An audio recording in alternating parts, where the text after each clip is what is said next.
আরে বাস, দাদু তো দেখছি আজকে পুরো অন্য লুকে মাঠে নেমেছে।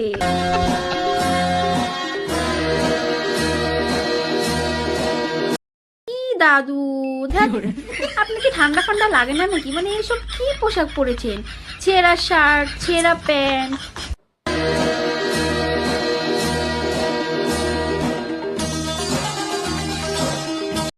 মানে ঠাকুমা কি ভালো টালো বাসে না নাকি আপনাকে? এসব কি মাতালের মতো নাচ করতে থাকেন সবসময়? এই বয়সে আপনার খুব নাচার শখ হয়েছে না?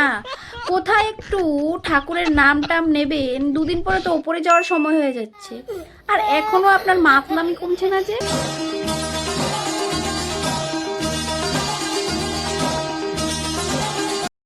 মানে আমার কিন্তু একটা জিনিস জানার কিন্তু খুব একটা মানে আগ্রহ বলতে পারেন। আপনাকে এইভাবে মাতলামি করার জন্য এই আইডিয়াটা আপনাকে দিল কে?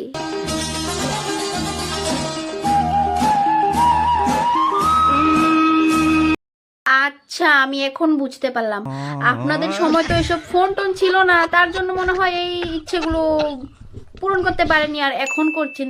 তাই বলে কি এখন করবেন এই বয়সে? এখন তো কিছুদিন পর তো ওপরে যেতে হবে, আর এখনো এইসব মাতলামি আপনার।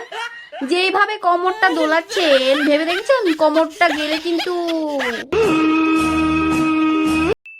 আপনি এখন যেভাবে কোমরটা দোলাচ্ছেন, ঠাকুমা যদি জানতে পারে এই মাতলামি করার জন্য আপনার কোমর চলে গেছে, তারপর কিন্তু বাড়ি থেকে বের করে দেবে। আর তারপর ভেবে দেখেছেন আপনার অবস্থাটা কি হবে? না দাদু না, অনেক হয়েছে। এই বাড়াবাড়িগুলো কিন্তু আপনি আর করবেন না।